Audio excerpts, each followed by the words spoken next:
Hurmatli keksalar, aziz otaxon onaxonlar. Bugun siz bu videodan sizni hayratda qoldiradigan, gazablantiradigan va shu bilan birga kelajakdagi xavflardan qanday himoyalanishni o'rganasiz. Oz farzandlari chet elda ter tokib, sizga jo'natgan har bir so'm pulingizga davlat ko'z olaytirayotgani haqidagi dahshatli xabarni eshitdingizmi? Ha, xuddi shunday. Rossiya yoki Koreyada mehnat qilib, sizga ozgina bo'lsa-da moddiy yordam yuborayotgan farzandingizning pulidan davlatimiz ham oz ulushini olmoqchi ekan. Bu shunchaki mishmish emas, balki hukumatning soliq qo'mitasi doirasida jiddiy muhokama qilinayotgan qonun loyihasi. Tasavvur qiling, butun umringizni shu vatanga xizmat qilishga bagishladingiz. Toshkentdagi toqimachilik fabrikasida 25 yil yoki qishloqda 20 yil paxta dalasida ishladingiz yoki maktabda 30 yil bolalarga bilim berdingiz. Har biringizning yelkangizda bu mamlakatning rivoji uchun to'kilgan ter, chekilgan mashaqqat bor. Siz o'zingizning halol mehnatingiz bilan farzandlaringizni tarbiyaladingiz, ularga bilim berdingiz, hayotda o'z o'rinlarini topishlari uchun bor kuchingizni sarfladingiz. Endi ular oilasiga, o'z otasi va onasiga yordam berayotgan bo'lsa, davlat bu yordamga ham ko'z olaytirishi adolatdanmi? Qani endi menga aytingchi, azizlar, siz qancha yil mehnat stajiga egasiz? Qaysi sohada ishlagansiz? Pensionerlik hayotingizda qanday qiyinchiliklarga duch kelyapsiz? Shu qiyinchiliklarni farzandingiz yuborayotgan mablag' bilan qanday yengayapsiz? Izohlarda o'z fikringizni yozib qoldiring. Bilaman, har biringizning aytadigan yurakni ezuvchi hikoyangiz bor. Bu adolatsizlikka qarshi birgalikda ovozimizni chiqarishimiz kerak. Sizning fikrlaringiz, sizning shaxsiy tajribangiz millionlab odamlar uchun juda muhim. Aziz tomoshabinlar, agar siz bunday noxush xabarlardan birinchilardan bo'lib xabardor bo'lishni, o'z huquqlaringizni himoya qilishni va davlatning mana shunday g'ayriinsoniy tashabbuslariga qarshi birgalikda kurashishni istasangiz, kanalimizga obuna bo'lishni unutmang.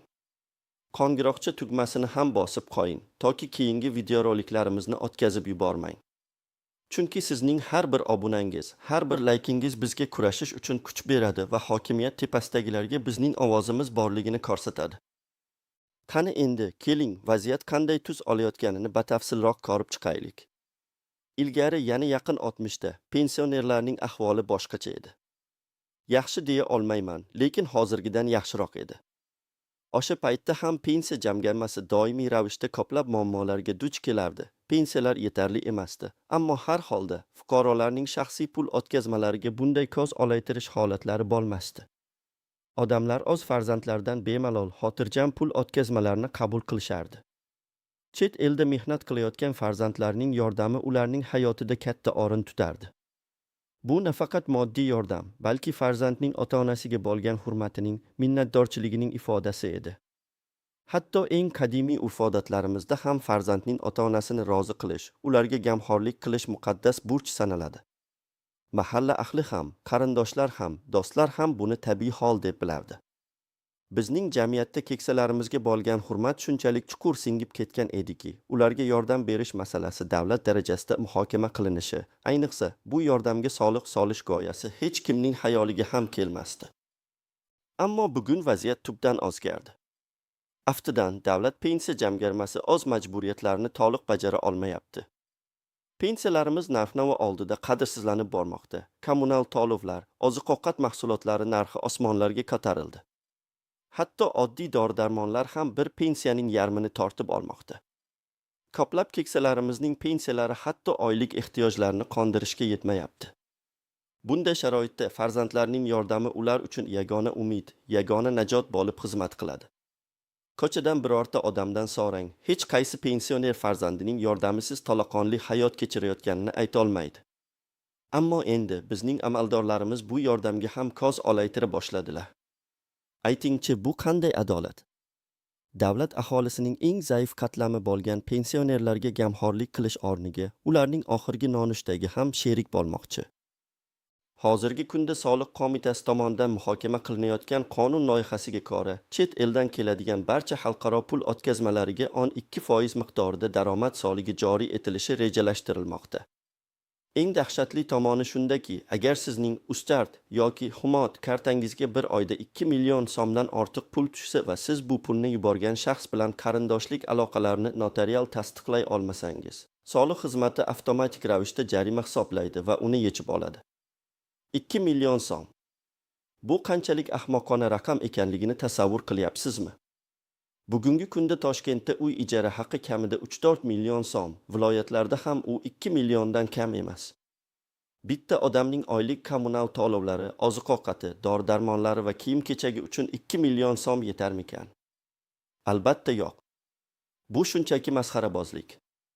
Keling, bu summaning bugungi kundagi qadrsizligini tasvirlash uchun bir misol keltiraman. Bir necha yil oldin 2 million so'm ancha salmoqli summa edi, ammo hozirgi inflyatsiya sharoitida narx-navoning keskin ko'tarilishi tufayli bu summa bir oilaning hatto bir haftalik xarajatlarini zo'rg'a qoplashi mumkin. Ayniqsa tibbiyot xarajatlari va dori-darmon narxlari yuqori bo'lgan keksa yoshlilar uchun bu mablag' deyarli hech narsani anglatmaydi.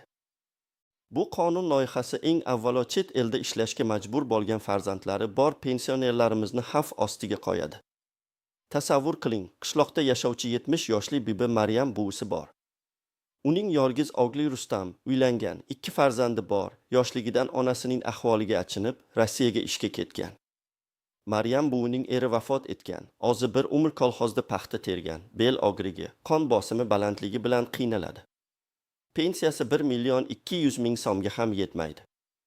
Har oy Rustam onasiga 3 million so'm atrofida pul jo'natadi.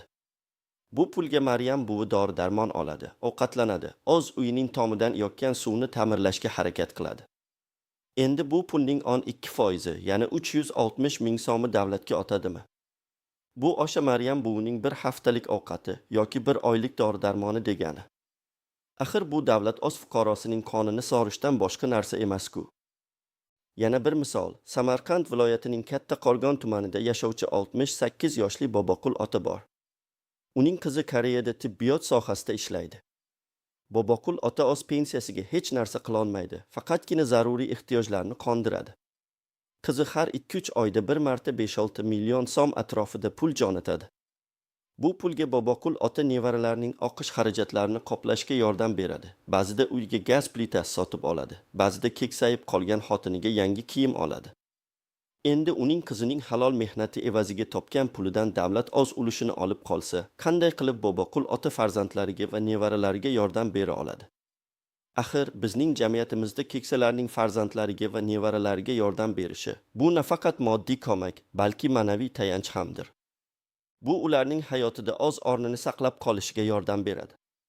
Bunday qonun loyihasi nafaqat moddiy, balki ma'naviy zarba hamdir. Afsuski, shunday bir sharoitda ba'zi pensionerlarga pensiya oshirilishi haqidagi xabarlar ham tarqalmoqda. Ammo bu oshirishlar kimlarga taalluqli? Qaysi guruhdagi pensionerlarga? Odatda bu oz sonli fuqarolar guruhiga kiruvchi, juda kam sonli mutaxassislik egalariga yoki o'ziga xos xizmat ko'rsatgan shaxslarga tegishli bo'ladi. Oddiy dehqon, zavod ishchisi, o'qituvchi yoki shifokorlarning pensiyasi esa shu ahvolda qoladi. Ularning hayoti yanada og'irlashadi. Hukumat doim shunday qiladi. Bir tomondan qo'shib gapirishga arzimaydigan ozgina oshirishni e'lon qilib, xalqning ko'zini bo'yamoqchi bo'ladi. Boshqa tomondan esa shu oshirishdan 10 barobar ko'pini boshqa yo'llar bilan tortib olishga harakat qiladi. Bu qonun loyihasi aynan shunday siyosatning bir ko'rinishidir. Bizning keksalarimiz, ular bu mamlakatning tirik tarixi, uning asosidir. Ular urushlarni ko'rgan, ochlikni boshdan kechirgan, mustaqillik uchun kurashgan avlod. Ular bu davlatni gishtma-gisht qurgan, uning ravnaqi uchun barcha kuchini sarflagan. Bugun ular o'zlarining shaxsiy mablag'lariga ega bo'lganlarida ham davlat ulardan bu pullarni olib qo'ymoqchi. Bu nafaqat g'ayriinsoniy, balki o'z fuqarolariga nisbatan xiyonat hamdir. Axir davlatning asosiy vazifasi fuqarolariga g'amxo'rlik qilish, ularni himoya qilish emasmi? Pensiya jamg'armasi o'zining moliyaviy muammolarini pensionerlarning cho'ntagidan yechishi mumkin emas. Buning o'rniga hukumat budjetni samarali boshqarish, korrupsiyaga qarshi kurashish va resurslarni to'g'ri taqsimlash yo'llarini topish kerak. Meni to'g'ri tushuning, men davlatga soliq to'lashga qarshi emasman. Soliqlar davlatning ishlashi uchun muhim. Ammo har bir soliq adolatli bo'lishi va fuqarolarning ahvolini yaxshilashga xizmat qilish kerak. O'z farzandidan yordam olgan keksa odamga soliq solish bu adolatsizlikning eng yuqori choqqisi. Bu pul o'z farzandining mehnatidan olingan va allaqachon bir necha marotaba soliqqa tortilgan puldir. Farzandingiz chet elda ishlaganida u o'sha davlatda soliq to'laydi. Keyin u pulni sizga jo'natadi. Agar bizning davlatimiz ham unga soliq solsa, bu ikki tomonlama soliqqa tortish bo'ladi. Bu esa xalqaro huquq normalariga ham zid. Hozirgi vaziyat haqida men nima deb o'ylayotganimni bilasizmi? Men shuni o'ylayapman. O'zining keksa fuqarolariga shunday munosabatda bo'lgan davlatning kelajagi qanday bo'ladi? Yoki o'z farzandlarining ota-onasiga bergan ozgina moddiy yordamiga ham soliq solishni rejalashtirgan hukumat xalqning ishonchini qanday qilib qozonmoqchi? Bu shunchaki bir qog'ozdagi qonun loyihasi emas, bu xalqning qalbiga urilgan pichoqdir. Bu nafaqat keksalarning, balki yoshlarning ham umidini sondiradi. Chunki bugun keksalarga shunday munosabatda bo'lishsa, ertaga bu yoshlar keksa bo'lganlarida ularga qanday munosabatda bo'lishadi? Azizlar, menga aytingchi, sizning ota-onangizga yoki sizga farzandlaringiz qanday yo'llar bilan yordam berishadi? Ular sizga qancha pul jo'natishadi va bu pullarga siz nimani xarid qilasiz? Eng muhimi, bu yangi qonun loyihasi sizning hayotingizni qanday o'zgartirishi mumkin? Mana shu savollarga izohlarda javob yozib qoldiring. Har biringizning hikoyangiz juda muhim. Xo'sh, bu og'ir vaziyatdan qanday chiqish mumkin? Birinchi navbatda siz qarindoshlik aloqalarini notarial tasdiqlash yo'llarini o'rganishingiz kerak. Agar sizga pul jo'natayotgan farzandingiz yoki yaqin qarindoshingiz bo'lsa, siz notariusga borib, bu qarindoshlikni tasdiqlovchi hujjatni rasmiylashtirishingiz kerak bo'ladi. Bu hujjat sizni soliq to'lashdan qutqarishi mumkin. Bu notarius xarajatini yengillik bilan qoplash uchun har bir insonning o'z imkoniyatlari bor. Shuni yodda tutingki, bu hujjatni bir marta tayyorlash kerak bo'ladi, lekin uning sizga beradigan himoyasi doimiy bo'ladi. Ikkinchi variant, pul o'tkazmalarini bir vaqtning o'zida bir nechta kartalarga yoki bir nechta yaqin qarindoshlarning kartalariga bo'lib jo'natish. Ya'ni, agar sizga 2 million so'mdan ortiq pul jo'natilishi kerak bo'lsa, bu summani 2-3 qismga bo'lib, har bir qismni 2 million so'mdan oshirmaslikka harakat qilish. Bu har doim ham qulay bo'lmasligi mumkin, ammo bu soliqqa tortilishdan qochishning va jarimalardan o'zingizni himoya qilishning bir usuli. Lekin bu usul ham doimiy emas, chunki davlat organlari monitoringni kuchaytirishi mumkin. Uchinchi variant, pul o'tkazmalarini boshqa, davlat nazoratidan tashqaridagi kanallar orqali amalga oshirish. Ammo bu juda xavfli bo'lishi mumkin va men huquqshunos sifatida bunday usullarni tavsiya eta olmayman. Chunki har qanday noqonuniy harakatlar sizga va pul jo'natayotgan farzandingizga katta muammolar tugdirishi mumkin. Shuning uchun men doim qonun doirasida harakat qilishni va o'z huquqlaringizni qonuniy yo'llar bilan himoya qilishni maslahat beraman. To'rtinchi variant, eng muhimi, bu qonun loyihasiga qarshi birgalikda kurashish. Agar siz pensiya jamg'armasiga yoki boshqa davlat organlariga murojaat qilsangiz, shikoyatlar yuborsangiz, o'z noroziligingizni bildirishingiz kerak. Mahalla yig'inlarida, ijtimoiy tarmoqlarda, har qanday platformalarda bu muammoni muhokama qiling. Sizning ovozingiz, sizning noroziligingiz eshitilishi kerak. Davlat faqat shundagina bu g'oyadan voz kechishi mumkin. Aks holda ular bizni shunchaki e'tiborsiz qoldiraverishadi.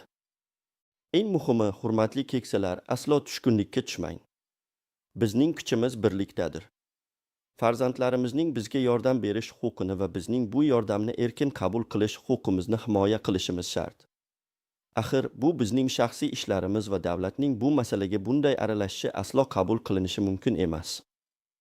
Bugun biz sizga chet eldan kelayotgan pul o'tkazmalariga soliq solish haqidagi yangi, dahshatli qonun loyihasi va undan qanday himoyalanish mumkinligi haqida batafsil ma'lumot berdik. O'zingiz ko'rib turganingizdek, vaziyat juda jiddiy. Shunday ekan, aziz otaxon va onaxonlar, sizga yordam berayotgan farzandingizning halol topgan pulidan davlatimizning 12% soliq undirib olishga rozi bo'lasizmi?